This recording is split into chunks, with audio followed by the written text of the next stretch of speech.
Hey everyone. I want to talk about two things real quickly. I'm just watching Dalyxman's video that he did 3 hours ago on the report that Ronda Rousey is being brought in to put over Stephanie McMahon. He also did a video a couple days ago as well, talking about the great sabotage, how WWE sabotages their wrestlers. And I want to address both.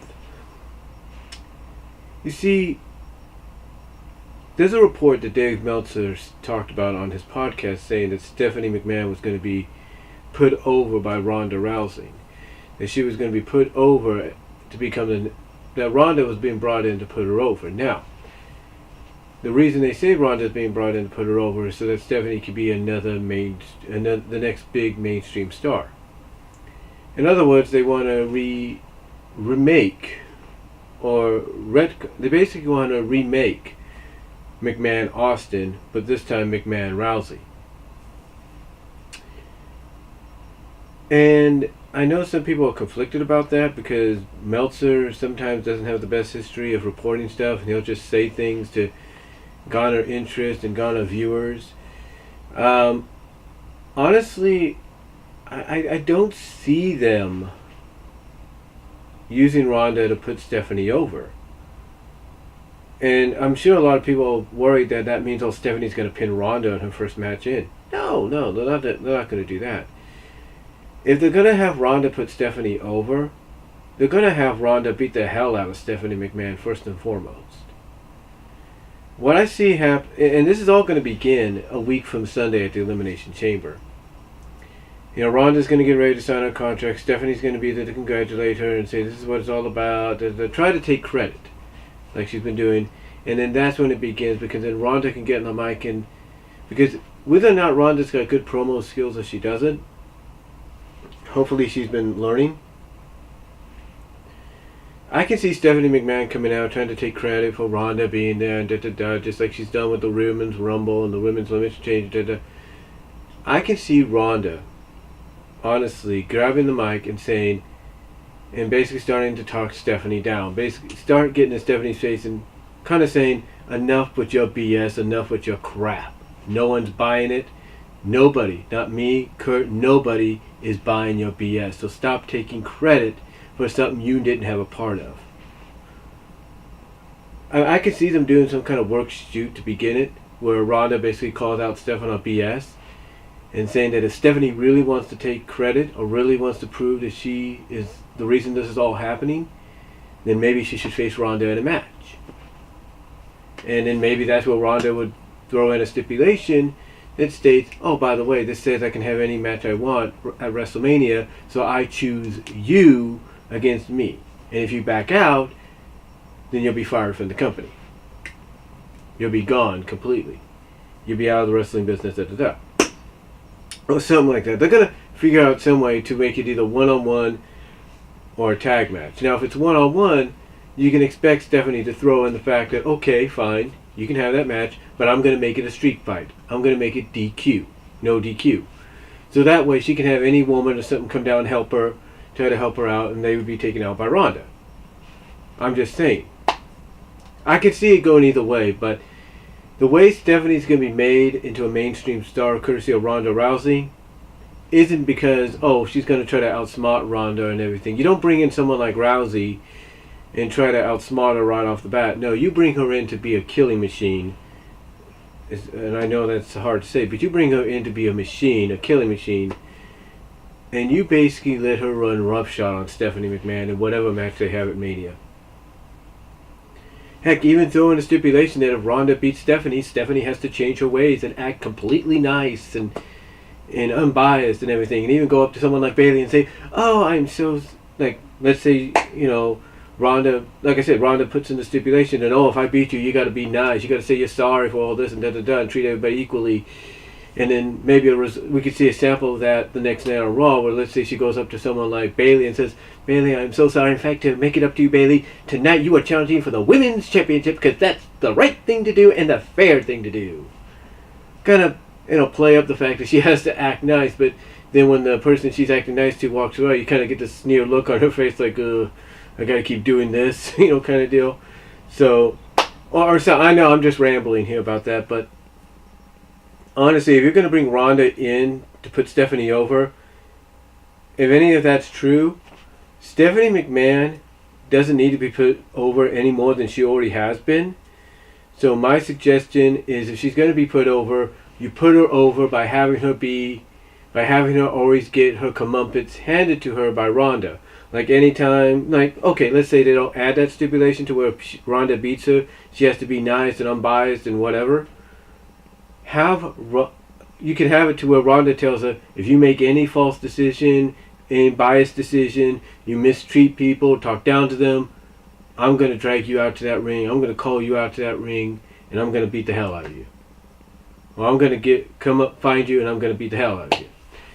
So, yeah, either way, so that's the only way I can see it happening, that's the only way I think they're going to put Stephanie over, to where anytime she gets out of line as the commissioner, Ronda can hunt her down, beat the crap out of her, or put her in submission, to the point where Stephanie has to say, okay, I won't. I'm sorry, I made that decision. I'll change it right now. I'll be nice. I'll be fair, at least for that moment.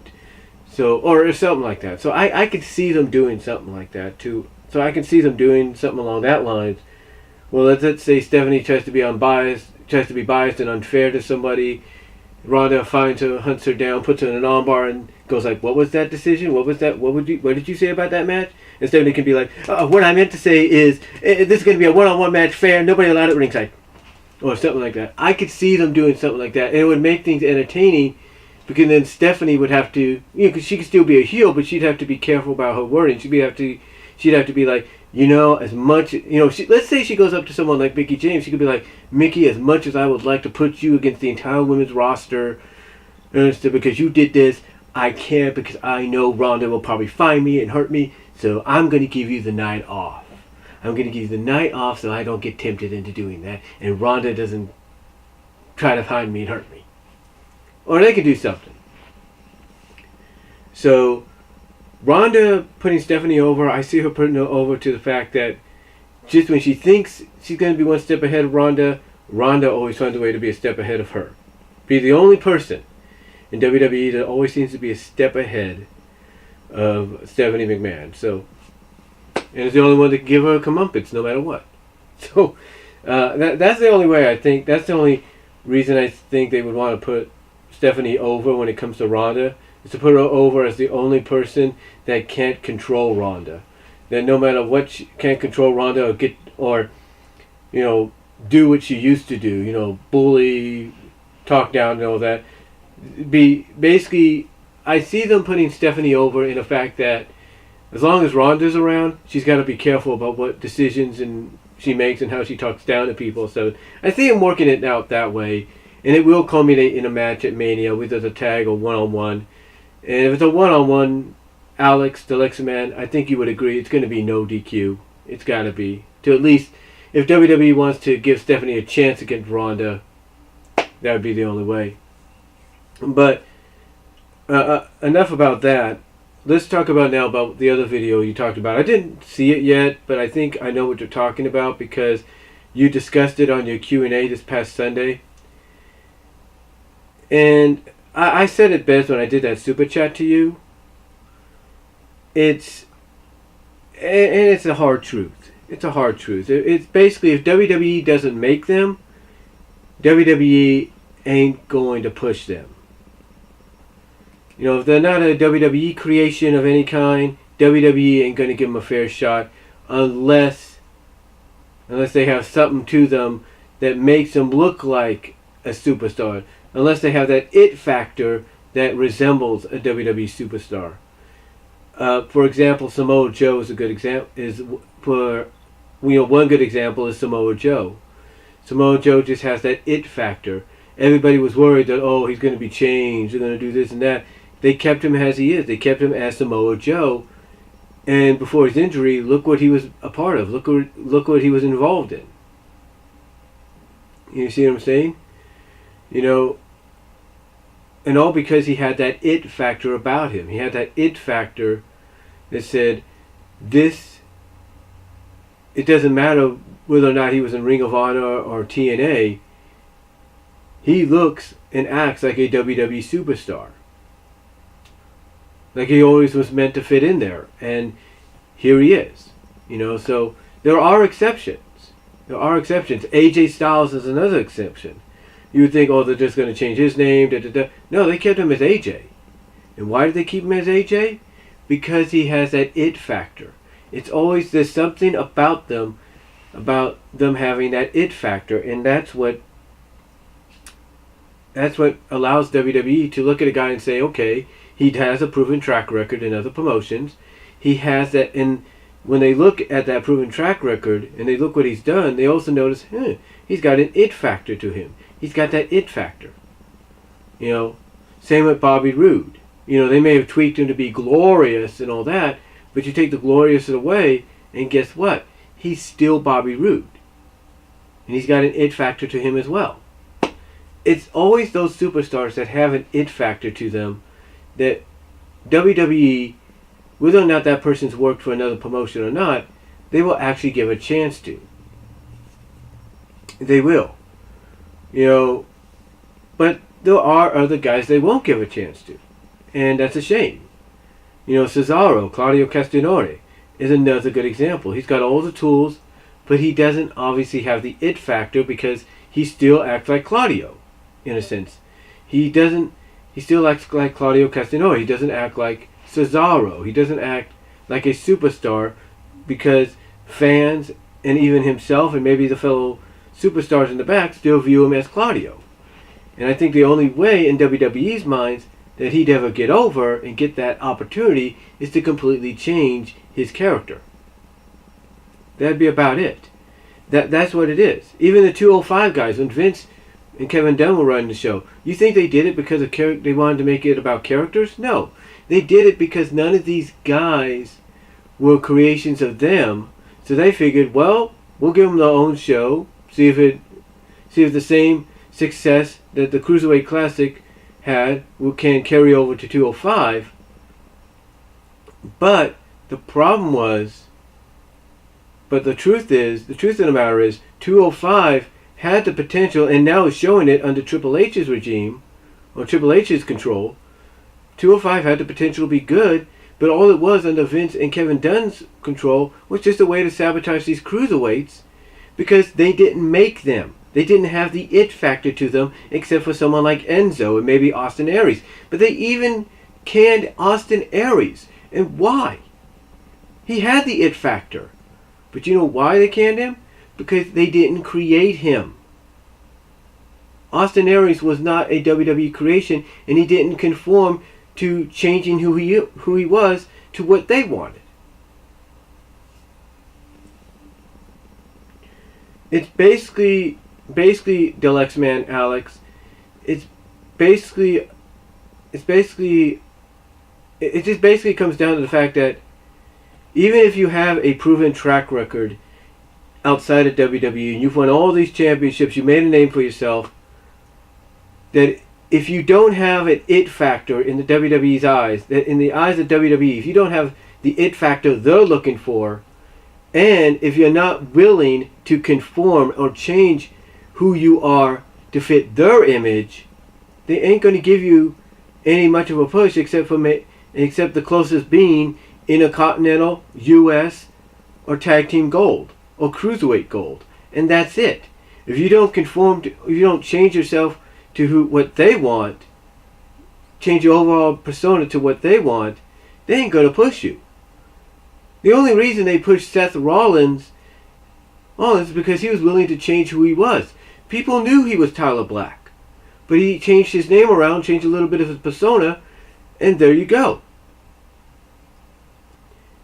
There you go. He was able to adapt and create a charisma about him that the WWE liked because he was willing to change his name and who he was.